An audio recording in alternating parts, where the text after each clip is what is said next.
Whenever I enter the realm of adventure films on this channel, I inevitably get a handful of comments from people complaining that they don't qualify as science fiction.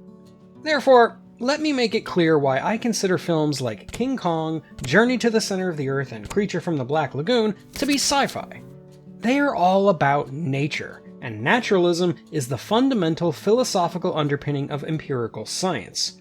Many of the greatest scientific minds in human history considered themselves naturalists, most notably Charles Darwin, whose famous On the Origin of Species was translated into French around the same time that Jules Verne was launching his science fiction career with naturalist novels like 5 Weeks in a Balloon and 20,000 Leagues Under the Sea. I get it though. Some people think of classic science fiction as a land exclusively populated by robots and laser beams, spaceships and aliens, but futurism isn't all there is to the genre.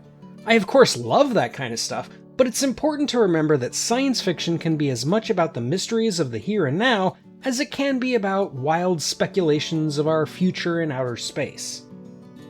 Now that I've spent too much time arguing against a handful of commenters I would have been better off ignoring, that brings me to the subject of today's video, a movie based on a rare sequel from the early days of science fiction, one that was clearly influenced by Charles Darwin.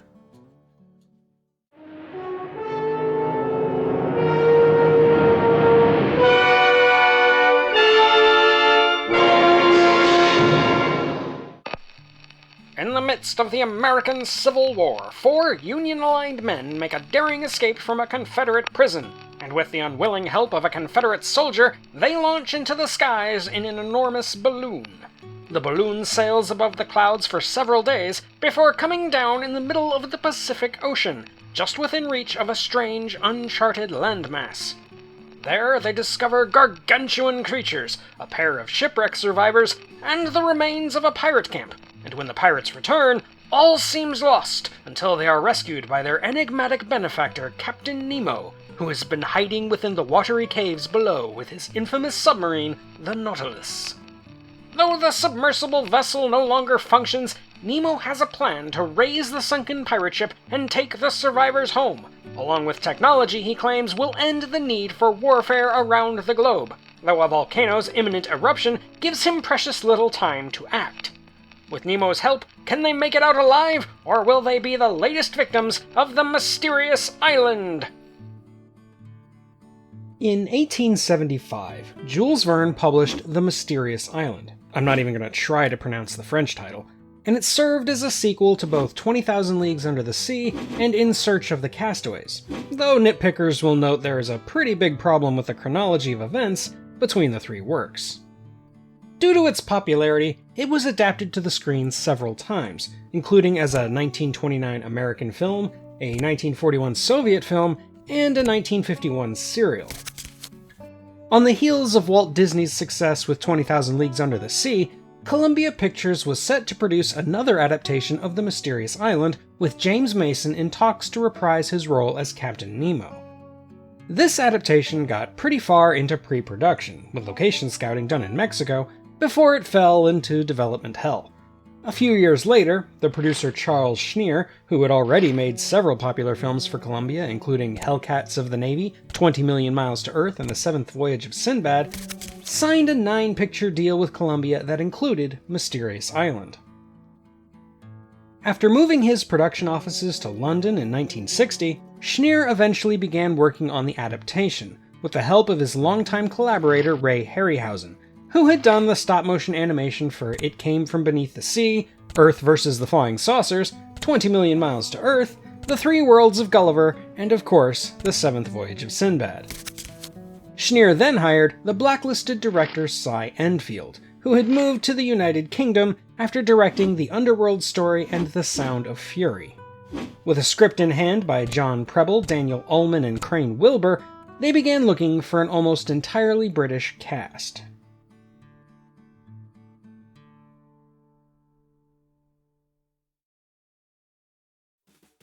While we're stopped, I just want to quickly remind you to hit that like button, and if you really do like this video, hit that subscribe as well. Your support really makes this channel possible, so please, if you like what I'm doing and you want to see more, consider joining my Patreon to get access to bonus content, vote on future topics, and more. If you want to see even more from me, I'm also the co-host of a couple of different podcasts, the Streaming HEAP and From Here to Paternity, which are available wherever you get your podcasts, and I have a novel called Paradox that is available through Amazon. If all else fails, though, you can always check out my website at emcgill.com, where you'll find written reviews of plenty more sci-fi classics in both film and literature. Now then, with all that shameless self-promotion out of the way, let's move on. For the crucial role of Captain Nemo, they turned to the Czech-born Herbert Lom, whose real name I am, once again, not even going to attempt to pronounce. Lom was known at the time for The Lady Killers and the 1956 version of War and Peace, and he would go on to achieve popularity for The Human Jungle and the Pink Panther film series. And they will set me free. And then I will kill you. His performance as Nemo could never possibly live up to Mason's performance in 20,000 Leagues Under the Sea, but he does a good job being understated, melancholy, and mesmerizing, though he gets very little screen time, only appearing in the film's final act. The other captain, Captain Harding, is played by theater actor Michael Craig, and the young Herbert Brown is played by the workhorse youth star Michael Callan. The provocative troublemaker Beth Rogan plays the female lead, Alana Fairchild, and Joan Greenwood plays her mother, Lady Mary Fairchild.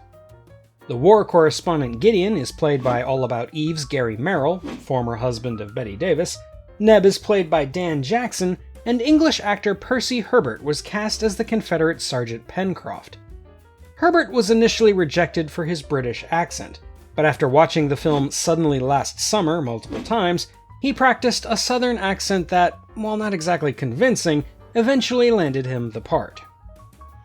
I'm in the Confederate Army, not yours. The arrangement was, once we landed, I stopped being your prisoner. Filming began in the summer of 1960, in various locations throughout Spain that included the Canary Islands, as well as at Shepperton Studios in London. For this film, Harryhausen improved upon his now famous dynamation effects process into what he called super dynamation. Though if I'm completely honest with you, I can't really tell the difference. Though Verne's original novel didn't include any spectacular large creatures, early concepts for the film included prehistoric animals, and of course dinosaurs, but before production began, most of those were removed from the script to make way for the giant creatures created by Nemo's unseen technology. The weird chicken-like creature and the giant nautilus-shelled cephalopod were holdovers from these early concepts, kept in merely because they were fun and interesting. There were plans to also include a giant man-eating plant, but due to time and budget concerns, it was never filmed. One sequence that was especially difficult was the crash of the balloon near the start of the film. This was achieved with multiple different effects tricks, mixing live action with miniatures that included a 10-foot high version of the craft as it plummeted to the ocean below. Shepperton Square, both the real thing and a detailed miniature version of it, stood in for the Virginia outpost where the balloon launches from, and for the giant crab sequence, they used an actual crab shell filled with a stop-motion armature. Harryhausen claims he designed the Nautilus, which was an 8-foot-long miniature, to not look like the Nautilus from Disney's 20,000 Leagues Under the Sea. But even though he was never sued by Disney, as far as I know, it still really looks like the same submarine to me, inside and out.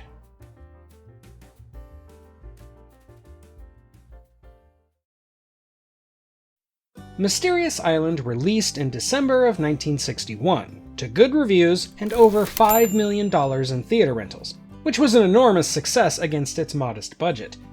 It hasn't had the cultural staying power of Disney's 20,000 Leagues Under the Sea, but it is fondly remembered as perhaps the best film adaptation of the source material, especially by the many devotees of Ray Harryhausen, myself included. I will admit, though, that I didn't grow up on this movie. I'm pretty sure I saw it when I was very young, but I didn't really get to know it until I was well into adulthood. From that perspective, Mysterious Island doesn't have as magical a quality to it as other films of this type, though it is still perfectly serviceable as an adventure film and as one of Harryhausen's many great stop-motion showcases. I personally don't find the cast, aside from Herbert Lom, all that interesting, and the film feels much longer than its 91-minute runtime, with a whole lot of fat between the action scenes. That said, some of those action scenes are great, with a giant bee sequence working very well on my bee-phobic lizard brain. One sequence that doesn't work too well for me is the climactic cephalopod battle, which feels chaotic and disorganized, and not in a good way. It also reminds audiences of the far superior giant squid sequence from 20,000 Leagues, which is an unfair, if inevitable, comparison. Don't get me wrong, this movie is a lot of fun, and I actually appreciate many of the changes the script makes from the novel. I really like the idea of Nemo using the island as a laboratory for gigantism technology, which is very similar to H.G. Wells' Food of the Gods, and I like how the script evolves the character from 20,000 Leagues in ways that are, in my opinion, better than what Verne did. I may have nitpicks, quibbles, and things I think the film could do a little better, but at the end of the day, 1961's Mysterious Island is truly a sci-fi classic. And that's all for today, my fellow Earthlings. What's your favorite naturalist adventure movie? Let me know in the comments, and while you're there, don't forget to like and subscribe if you haven't already.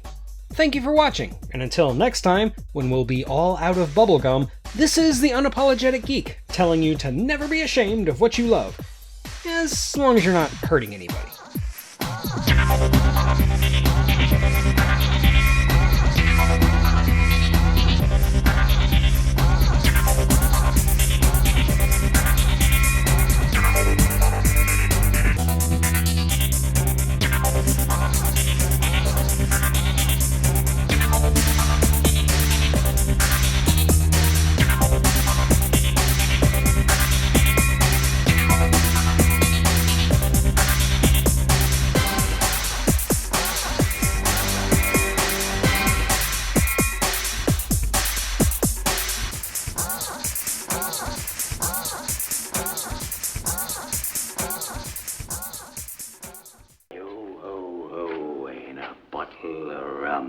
What's wrong with you?